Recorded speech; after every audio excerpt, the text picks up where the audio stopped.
Alô, som? Agora sim. Boa noite, meus queridos. É sempre um prazer estar aqui com vocês. E hoje, especialmente, aí, começando essa série que é Mensagem Fidedigna. Que mensagem é fidedigna? As mensagens que estão nesse livro aqui. Portanto, estude o livro. Essas mensagens são mensagens que nós podemos confiar, que nós podemos acreditar e que nós podemos, cada dia, estudar essas verdades maravilhosas. Antes de começar, vamos fazer uma oração para que Deus possa conduzir esse estudo, conduzir o estudo dessa palavra fidedigna? Então, oremos. Santo Deus eterno Pai, nós te louvamos, Senhor, porque o Senhor é fiel. Nós te louvamos porque o Senhor deixou mensagens maravilhosas e verdades incríveis para que nós pudéssemos estudar, Pai. Nós estamos aqui hoje para poder buscar um pouquinho desse estudo, um pouquinho desse conhecimento que o Senhor deixou para cada um de nós. Fale o nosso coração, fale o nosso ser, nos instrua.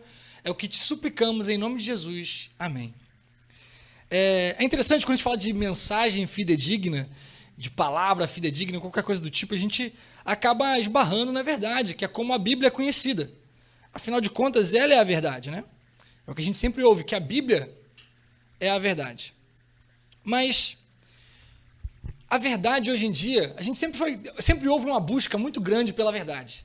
Todo mundo, não, vamos buscar a verdade, vamos conhecer a verdade. Qual é a verdade? O que é a verdade?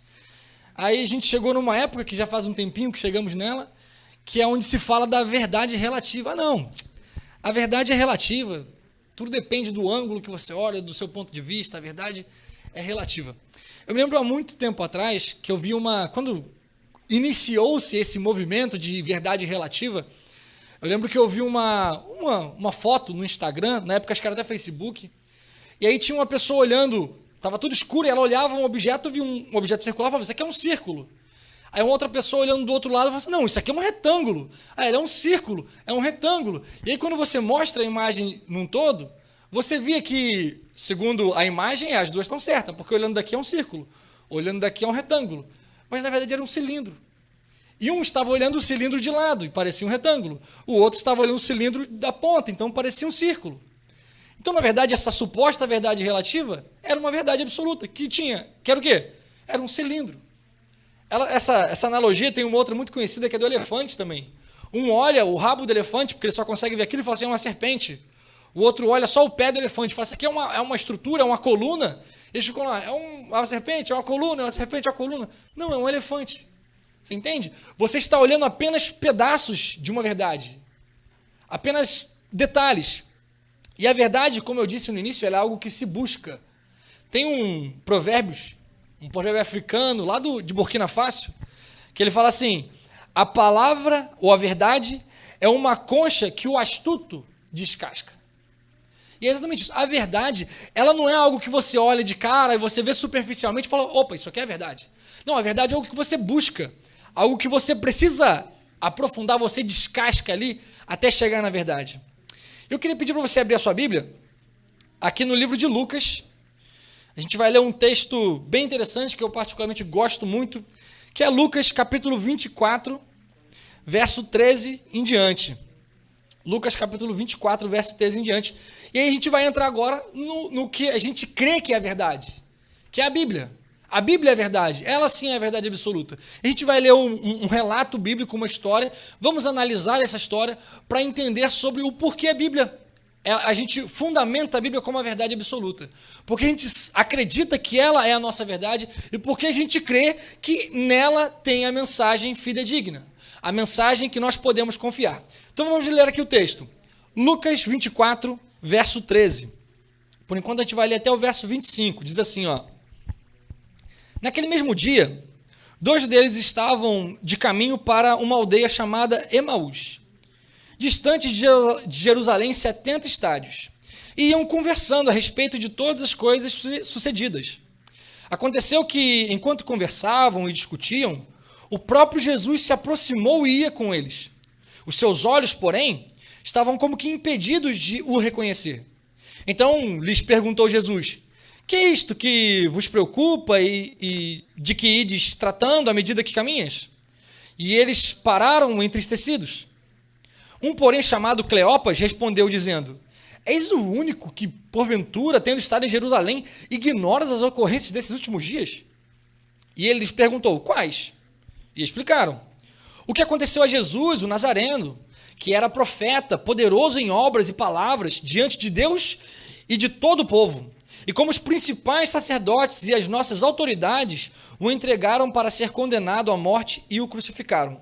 Ora, nós esperávamos que fosse ele quem havia de redimir a Israel. Mas depois de tudo isso, já é este o terceiro dia desde que tais coisas sucederam. Vou contextualizar um pouco aqui. Jesus havia morrido e havia ressuscitado. E até esse momento, somente algumas mulheres tinham visto que Jesus tinha ressuscitado e tinham relatado e falado sobre isso, mas a palavra das mulheres naquela época, eles não valiam, eles acreditavam que a palavra das mulheres não era de valor.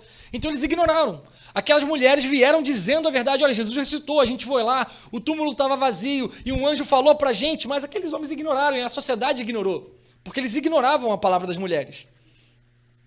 E esses dois discípulos estavam voltando de Jerusalém para Emaús. Eles estão andando e conversando, falando: caramba, como é que pode? Jesus morreu. A gente acreditava que ele era o Messias e que ele ia resgatar a gente, mas ele morreu e agora o que a gente vai fazer? Nossa, estavam ali discutindo e falando: poxa, mas por que será? Ele parecia ser o Messias, o homem de Deus que todos falaram que ele seria. E nesse momento Jesus aparece e começa a conversar com eles. Só que eles não conseguiam perceber que era Jesus que estava ali. E aí Jesus conversando com eles, e ele fala assim: por que vocês estão discutindo aí? Por que vocês estão tristes aí? E eles falam: não, vem cá, você está aqui em Jerusalém, você não está sabendo, não é possível que você não está sabendo. Você é o único que está em Jerusalém e não está sabendo que Jesus veio aqui, e que ele morreu e que era homem de Deus, e que ele era um profeta poderoso em obras e palavras, e morreu, os sacerdotes fizeram ali, conspiraram contra ele, ele morreu, você não está sabendo disso? É interessante, quando a gente analisa essa parte, você vê que esses discípulos, essas pessoas, esses homens, eles conheciam sobre Jesus. Eles já ouvido falar sobre Jesus, sobre quem era Jesus. E eu gosto muito da expressão que eles usam para falar sobre Jesus. Fala: Jesus, o Nazareno, o profeta, poderoso em palavras e obras. Sabe, no Brasil, na nossa realidade aqui, todo mundo conhece Jesus. Todo mundo sabe que Jesus é Deus que veio a esse mundo e morreu na cruz para salvar todo mundo. Mas alguns falam que ele é só um homem de Nazaré que viveu aqui, normal, talvez um louco, um homem. Outros dizem que ele era um profeta, talvez, que tinha algumas mensagens importantes, ou um filósofo. Alguns falam que ele tinha mensagens importantes. Outros falam que ele tinha atitudes dignas de importância. Então, na nossa sociedade, se assemelha a esses homens, que veem Jesus, conhecem Jesus e falam: cada um tem a sua opinião sobre Jesus. Cada um tem um pitaco ali a dar sobre o que ele acha sobre Jesus. Cada um tem a sua opinião sobre Jesus. E é interessante que eles conheciam um pouco da verdade ali. Tanto que eles sabiam que Jesus era o Messias, eles acreditavam nisso. Porém, eles falam assim: nós acreditávamos que ele era o Messias como é a expressão que eles usam? Que havia de redimir Israel. O que ele queria dizer com isso? Naquela época eles acreditavam que o Messias viria para libertar Israel do povo romano, porque o povo romano oprimia eles e tudo mais. Então esses homens, eles conheciam de Jesus e eles tinham conhecimento da Bíblia, que é a realidade do Brasil hoje. A realidade do Brasil é essa: todo mundo conhece de Jesus, todo mundo já ouviu falar sobre Jesus e tem a sua opinião sobre Jesus. É interessante que o texto fala aqui. Vamos continuar o texto, vamos continuar a leitura. Olha que interessante. O verso 22 fala assim: é verdade também que algumas mulheres das que conosco estavam nos surpreenderam, tendo ido de madrugada ao túmulo e não achando o corpo de Jesus, voltaram dizendo terem tido uma visão de anjos, os quais afirmaram que ele vive. De fato, alguns dos nossos foram ao sepulcro e viram a exatidão do que disseram as mulheres, mas não o viram. Então lhes disse Jesus: ó necios e tardios de coração, para crer em tudo que os profetas disseram. É interessante que eles viram ali, e aquelas mulheres relataram: olha, a gente viu ali que Jesus não estava lá, um anjo disse que ele ressuscitou, e eles ouviram aquilo, mas eles não acreditaram. Eles, talvez não deva ser verdade, talvez esses relatos aí não sejam fidedignos.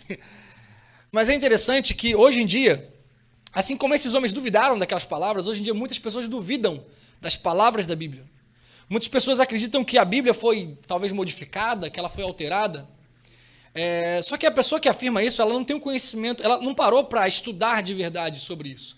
Ela leu algumas coisas conspiracionistas, talvez, mas se ela for olhar questão arqueológica, por exemplo, é interessante que há um tempo atrás, há um bom tempo atrás, na verdade, antes de 1947, a gente tinha poucos manuscritos ali originais bíblicos. Os que a gente tinha era muito recente. Era tudo lá para o ano 60, sabe? Depois de Cristo. Então, eram manuscritos muito, muito recentes. Então, a gente não tinha algo para poder comparar esses manuscritos com talvez algo mais antigo, para ver se eles estavam ali, foram alterados ou não, e tudo mais.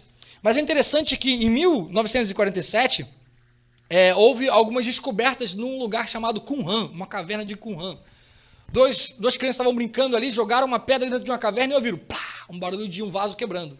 E quando eles entraram ali, eles encontraram algumas coisas que eles perceberam que era uma coisa importante, chamaram um adulto e alguns arqueólogos foram lá e descobriram 930 fragmentos de textos bíblicos, datados de 2050 a.C. Ou seja, o ano 250 a.C.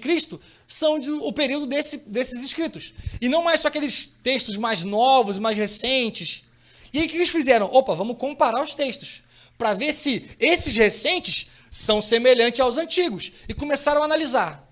E analisar. E, meus queridos, o texto era totalmente fidedigno. Não havia alteração. E por que o texto bíblico não foi alterado com o tempo? Por causa da maneira que os escribas copiavam o texto, dos copistas. Eles tinham uma maneira de copiar tão minuciosa, tão sistemática, tão, sabe, detalhada, que eles chegavam a contar as letras. Eles escreviam, copiavam e depois contavam as letras para confirmar se aquilo estava correto. Então, meu amigo, esse livro aqui, esse livro é um livro fidedigno. Você pode confiar na palavra dele, porque ele não foi alterado. Ele é a palavra de Deus. Se você fosse Deus e você tivesse um único livro que pudesse relatar o seu caráter, a sua personalidade, você permitiria que alguém mudaria? Eu acredito que não. E Deus não vai permitir. É por isso que você pode acreditar nesse livro. Então vamos continuar. É interessante que Jesus fala assim, então ele disse, ó necios e tardios de coração para crer em tudo que os profetas disseram. Agora o verso 26. Fala assim, porventura não convinha que o Cristo padecesse na sua glória? E começando por Moisés, discorrendo por todos os profetas, expunha-lhes o que a seu respeito constava em todas as Escrituras. Esse verso aqui, o verso 27, é o verso principal desse texto.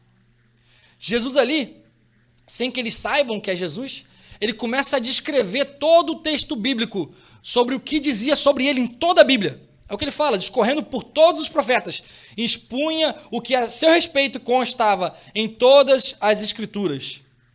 E com essa frase, como eu disse, a frase mais importante do texto, a gente consegue perceber algumas coisas. Uma delas é que o texto bíblico, ele é inspirado por Deus. Jesus, ele pega a Bíblia e ele começa a discorrer por ela inteira. Falando, olha só, olha aqui, Gênesis 3,15, fala do descendente. Então o descendente era a esperança que pisaria na cabeça da serpente. E ele começa desde Gênesis, explicando tudo o que falava sobre ele. E é dessa forma que nós estudamos a Bíblia, essa forma correta de estudar a Bíblia. Você pega um assunto, por exemplo, salvação, e você olha por toda a Bíblia, o que a Bíblia diz sobre esse assunto como um todo. E aí você passa a entender o que a Bíblia ensina sobre salvação. Essa é a forma, e foi isso que Jesus fez. O ensino era o quê? Messias. Ele vai em toda a Bíblia explicando o que fala sobre o Messias.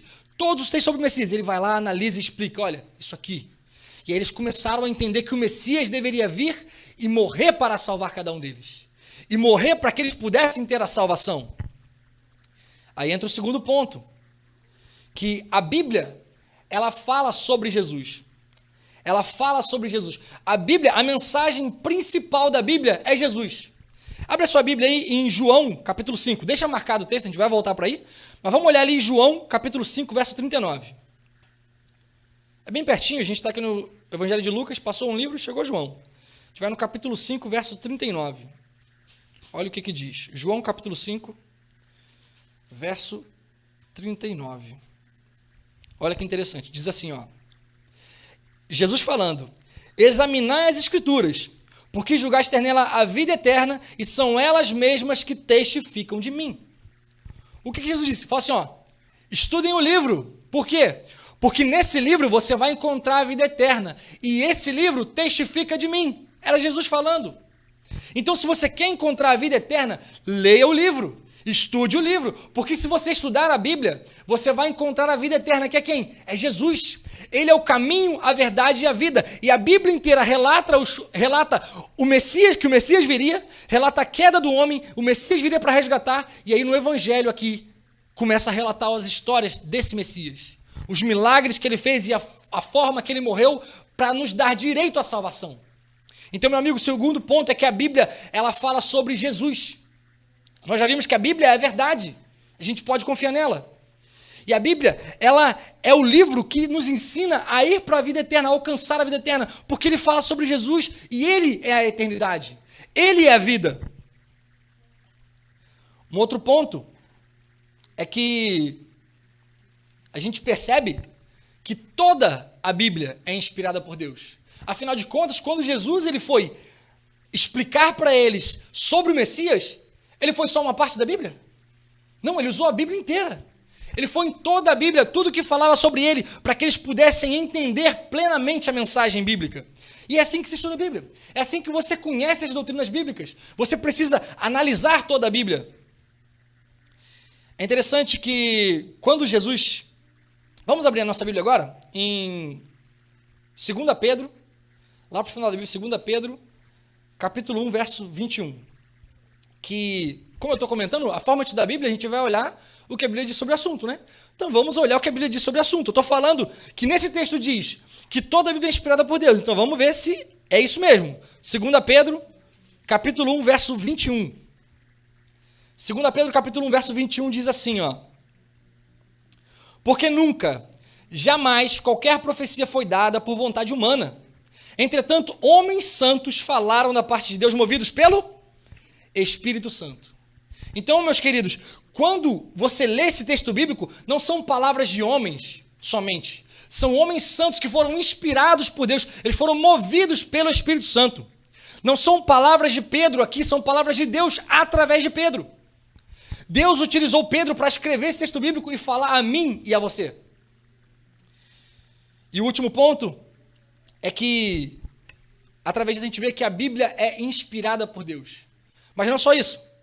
Tem mais coisa. Vamos continuar na história, que a gente vai conseguir perceber mais detalhes importantíssimos a respeito da Bíblia. Que agora entra até uma parte que eu acho a mais bonita. Olha o que continua a história. Jesus aqui já havia explicado para eles. Eles não estavam entendendo, estavam atordoados, porque aqueles que eles acreditavam ser o Messias haviam morrido. E eles ficaram decepcionados, e Jesus começa a explicar para eles a respeito do Messias. Começa a explicar, olha, o Messias deveria morrer mesmo. E aí continua a história, olha o verso 28. Quando se aproximavam da aldeia para onde iam, fez ele menção de passar adiante. Mas eles o constrangeram, dizendo, fica conosco, porque é tarde e o dia já declina. E entrou para ficar com eles. E aconteceu que, quando estavam à mesa, tomando ele o pão, abençoou-o, e tendo-o partido, lhes deu. Então se lhes abriram os olhos, e o reconheceram, mas ele desapareceu da presença deles. E disseram um ao outro, porventura não nos ardia o coração, quando ele pelo caminho nos falava, quando nos expunha as Escrituras? E na mesma hora, levantando-se, voltaram para Jerusalém, onde acharam reunidos os 11, e outros com eles, os quais diziam, o Senhor ressuscitou e já apareceu a Simão. Eu acho esse texto a parte mais bonita. Porque é interessante que Jesus estava com eles o tempo todo, mas eles não tinham enxergado que era Jesus, sabe? Talvez você tenha uma Bíblia na sua casa, e Deus se faz ali, Ele fala com você o tempo inteiro, está ali para falar com você o tempo inteiro, mas você não olha para Ele, você não enxerga Ele está ali aberto. A Bíblia às vezes é aberta no Salmo 91 e você não lê, sabe? Deus estava com eles, Jesus estava com eles, mas eles não conseguiam enxergar isso, sabe? Deus, ele tenta falar conosco em vários momentos através da Bíblia, através de outras coisas, mas nós não conseguimos enxergar porque nós não estamos olhando atentamente. E a frase que eu mais gosto, ele fala assim, quando eles enxergam que era Jesus, ele fala assim, porventura não ardia o nosso coração? Não ardia o nosso coração quando ele nos ensinava a Bíblia, quando ele explanava tudo? Sabe, quando a gente lê a Bíblia, quando a gente estuda a Bíblia, porque às vezes a gente lê de qualquer jeito, mas quando a gente estuda a Bíblia, o nosso coração arde. Porque essa é a mensagem de Deus. Essa é a verdade que fala ao meu e ao seu coração. Então, quando a gente ouve a palavra de Deus, o nosso coração arde. O nosso coração arde, e foi o que aconteceu com eles, o coração deles ardeu. O coração deles ardia. E aí, quando a gente estuda a Bíblia e o nosso coração arde, se a gente olhar atentamente, a gente percebe que era Deus falando com cada um de nós. Se você lê a sua Bíblia e sente o coração ardendo, preste atenção, porque é Deus falando com você. É Deus que fala com você através da Bíblia.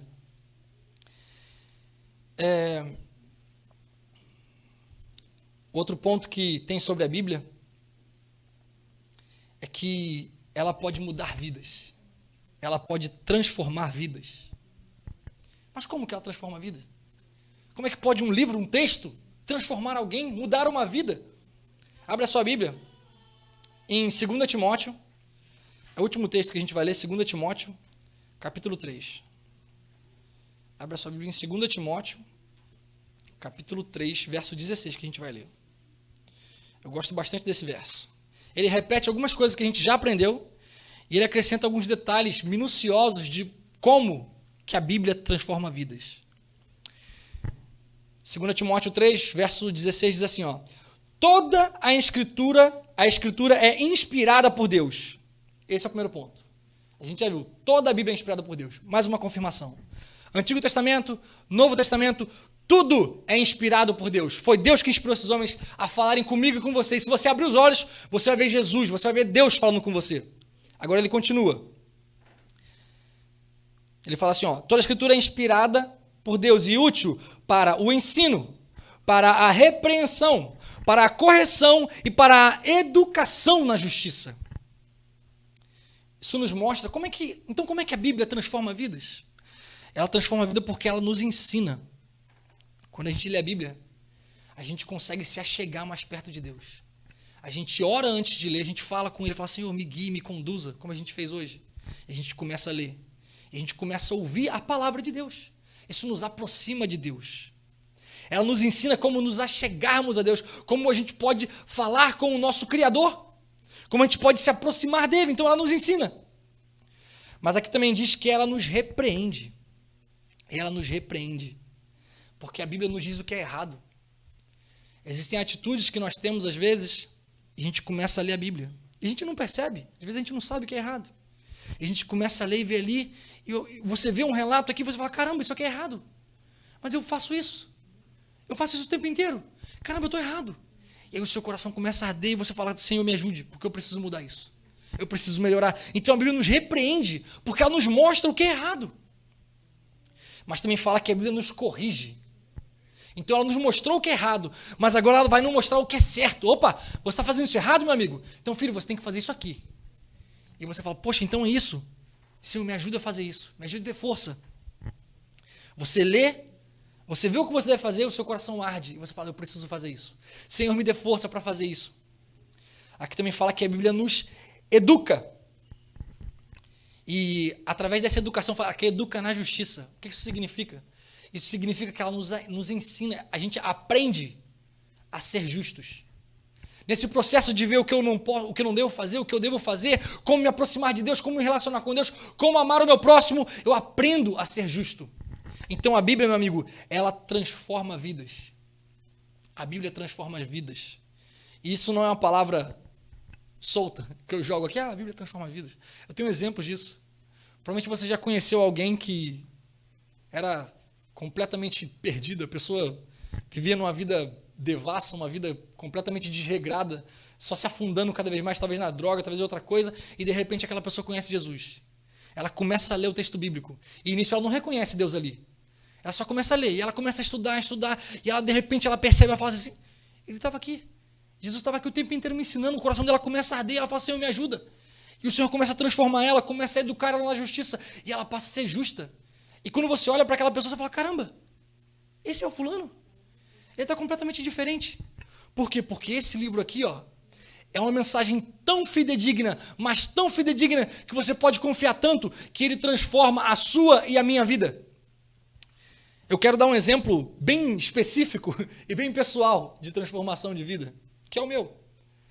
Eu fui criado na igreja, mas quando eu tinha 10 anos a minha mãe saiu da igreja. E aí, como eu era criança, por consequência eu saí também. Mas passou uns 2, 3 anos, ela voltou, mas eu já era adolescente, eu não queria voltar e não voltei. Então minha mãe voltou para a igreja e eu permaneci fora. Eu fiquei fora da igreja dos 10 anos aos 18 anos. E eu era um adolescente completamente desregrado, completamente... Vou usar uma expressão que eu já vejo, sem noção. Eu era completamente sem noção. Eu estava acabando com a minha vida, acabando com a minha saúde. Eu bebia, ia para festas, fazia um monte de coisa errada. E quando os meus parentes olhavam, falavam, ih, Felipe não tem jeito, ele não tem solução. Eu lembro que uma vez eu estava em casa e era um sábado à noite, e minha mãe começou a fazer o culto ali do pôr do sol, início de sábado, colocou um hino de louvor, ministério de louvor, e começou a assistir ali. E eu gosto muito de música. E eu comecei a assistir um grupo ali, cantando ali, como tem o nosso ministério de louvor, tinha um ministério de louvor ali, não era o Rio Sagrado, mas era o ministério de louvor que tinha. E eles estão lá cantando, eu estou assistindo aquilo, e a música começou a tocar o meu coração começou a arder. E eu senti meu coração ardendo, e eu falava, poxa, eu preciso voltar para Deus, e Deus está falando comigo, mas eu pensava, não, eu não posso ser feliz, não. Como é que eu vou ser feliz na igreja? Eu gosto de fazer coisa errada, não vou ser feliz na igreja. E aí eu lembro que eu vi um homem, eu vi um monte de gente ali, eu observava muito a plateia, o pessoal que estava ali assistindo o culto, e eu percebi que eram todos mais felizes do que eu. Eu falei, poxa, eu acho que eu não vou ser feliz, mas ele é todo mundo mais feliz do que eu. Mas eu, não, eles são diferentes de mim, eles não devem gostar do que eu gosto, por isso que eles são felizes, não. Mas aí eu comecei a observar e apareceu um rapaz ali. E eu não faço a menor ideia do porquê, na verdade eu sei, foi Deus. Eu olhei para aquele rapaz e eu me identifiquei com ele. Eu olhei e falei assim, ó, esse aí é dos meus. Esse aí gosta de bagunça, esse aí gosta de beber, esse aí gosta de festa, esse é dos meus. Só que eu comecei a observar e eu vi que aquele homem, ele era o mais feliz de todos que estavam ali. E quando eu vi que aquele homem era feliz e o meu coração ardendo, eu falei, se ele pode ser feliz, eu posso ser feliz também. E naquele momento, a Bíblia me repreendeu. Naquele momento, a Bíblia me corrigiu. E naquele momento, a Bíblia me relembrou o que era ser justo. E eu falei, não, o meu coração está ardendo e eu vou responder a isso. Eu vou aceitar esse Deus, eu vou enxergar que Ele está aqui comigo, que Ele quer mudar minha vida. E a partir daquele momento eu entreguei a minha vida a Deus. E eu lembro que toda a minha família ficou muito surpresa, e os meus amigos também. Eu estava morando em outro lugar, e os amigos da antiga cidade falavam, o Felipe está na igreja nada, se ele voltar para cá, acabou tudo, ele está lá num sítio isolado, é por isso que ele está na igreja. E eu voltei para aquela cidade. E aqueles que achavam que era só, quando eles falam comigo, Felipe, vamos para a festa. Não vou não. Felipe, vamos beber. Não vou não. E aí eles viram que realmente o Felipe mudou. E hoje eles veem que o Felipe é um pastor. Realmente o Felipe mudou. Mas eu não mudei por força minha. Eu mudei por causa desse livro. Então, amigo, estude o livro. Porque essa mensagem aqui, ela é fidedigna. Ela vai transformar a sua vida como transformou a minha vida. Ela vai te fazer uma nova criatura. Sabe por quê? Porque a Bíblia, ela é a verdade. Ela foi inspirada por Deus. E se você olhar com cuidado, você vai ver Deus ali. Você vai ver Deus falando com você. E aí Ele vai transformar a sua vida. Sabe? Deus quer transformar você. Mas para Ele transformar você, você precisa estudar o livro. Se você não conhece ainda da Bíblia, se você não conhece as doutrinas bíblicas e quer fazer um estudo bíblico, a Escola Bíblica Sem Fronteiras está aí. Terça-feira, 6 horas. 6 horas da noite, às 18 horas. Domingo, às 18 horas. É só você mandar mensagem para esse número aí que o pessoal vai colocar, o pessoal da mídia vai colocar. Você manda a mensagem ali e você vai estudar a Bíblia. Você vai conhecer esse livro e você vai enxergar Deus ali e Ele vai mudar a sua vida. Deus está o tempo inteiro te chamando, basta você escutar. Deus está o tempo inteiro do seu lado falando, filho, eu estou aqui, mas você não enxerga. Ele quer te ensinar, Ele quer falar com você. Nesse momento, a Sandra vai cantar uma música. E enquanto ela canta, ore a Deus. Fala: Senhor, eu quero conhecer o livro, eu quero conhecer a Bíblia, eu quero enxergar a verdade, eu quero ver o meu coração ardendo pelas verdades que tem nesse livro, eu quero ser transformado por ele. Ora, eu vou estar orando por você também. E quando ela terminar, eu vou vir aqui para orar pessoalmente por você, para que Deus transforme a sua vida e para que você conheça e estude esse livro.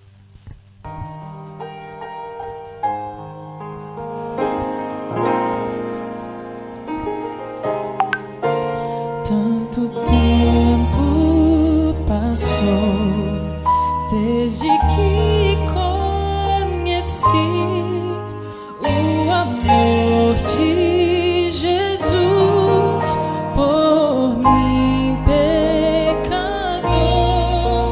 Não consigo entender, é um grande mistério o que fiz pra merecer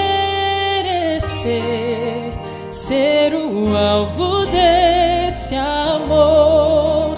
Sob suas asas eu encontro paz e proteção. Seu olhar cerca todo o meu ser. Onde quer que eu vá, o Senhor lá está. Tanto amor, eterno amor, é o que Cristo tem por mim.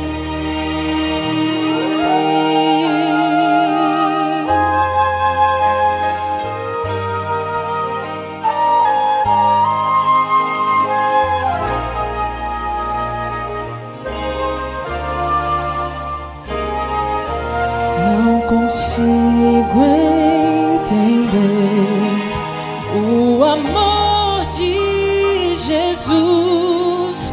Ele sempre me amou do jeito que sou.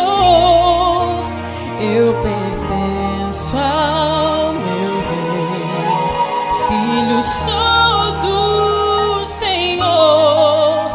Nada pode separar minha vida desse amor. Sob suas asas eu encontro paz e proteção. Seu olhar cerca todo meu ser. Onde quer que eu vá, o Senhor lá está. Tanto amor, eterno amor, é o que Cristo tem por mim. Tanto amor, eterno amor, é o que Cristo tem por mim. Tanto amor, Cristo sente por mim.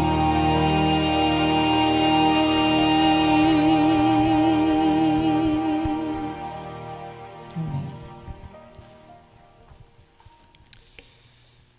Meu querido, talvez você esteja como esses discípulos, decepcionado com algo na sua vida, alguma expectativa de algo que você tinha e isso não deu certo. Mas Deus quer te dizer hoje que a Bíblia a mensagem da Bíblia é uma mensagem fidedigna. A Bíblia não foi alterada, mas a sua vida pode ser alterada se você ler a Bíblia. O meu apelo hoje é um apelo um pouco diferente, porque é um apelo duplo. Se você já conhece as verdades bíblicas, o meu apelo a você é que você continue estudando. Continue estudando o livro, continue buscando. Porque isso aqui tem verdades e é um texto tão profundo que a gente nunca cansa de estudar. Mas se você ainda não conhece, estude. Se inscreva na Escola Bíblica Sem Fronteiras. Estude comigo, eu vou estar lá estudando a Bíblia com você. Coloque aí no chat, fala assim: eu quero estudar a Bíblia, eu quero participar dessa escola. Ou mande mensagem lá no número do contato para estudar conosco. Deus quer transformar a sua vida, mas para isso você precisa buscar. Você precisa descascar essa concha para encontrar a verdade. Vamos orar? Santo Deus, nós te louvamos porque o Senhor deixou esse nosso guia de como viver e de como alcançar a eternidade, Pai. E nós sabemos que se pudéssemos dar um nome à eternidade, na verdade Ele já tem, que é Jesus Cristo. Porque é o Senhor que morreu na cruz para nos dar salvação. O Senhor nos ama de tal maneira que permitiu, que inspirou homens, Pai, para escrever mensagens que nos ensinem sobre Ti, que nos levam a Ti, que nos ensinam as Tuas verdades, Pai, para que pudéssemos alcançar essa eternidade. Louvado e glorificado seja o Teu nome por isso, Senhor. E nós temos algumas pessoas que querem, Senhor, conhecer a Tua verdade. Querem estudar o livro, querem estudar a Bíblia, querem conhecer mais de Ti, Senhor. Ajude para que essa pessoa possa ter coragem, Pai, de escrever ali, Senhor, eu quero estudar a Bíblia, no chat. Que ela tenha coragem de falar, Senhor, eu quero participar, eu quero buscar, Senhor. E que o Senhor possa falar ao coração de cada um deles. Que eles possam estudar a Bíblia em casa, pesquisar, estudar. Senhor, conduza cada um de nós no estudo da Tua Palavra. Fale aos nossos corações e que a gente sempre perceba, Senhor, que o Senhor está ao nosso lado quando nós lemos a Bíblia. E que o ardor no nosso coração nunca pare. A gente possa sentir esse prazer na Tua Palavra. Que a gente possa meditar nela dia e noite. Que ela possa ser o nosso alimento, o nosso sustento e a nossa força. Que nos mantém de pé. Ou que nos mantém de joelhos também. Que também é importante. Pai, fique conosco durante a semana. Ajude-nos a sempre buscar a Ti. É o que te pedimos em nome de Jesus. Amém e amém.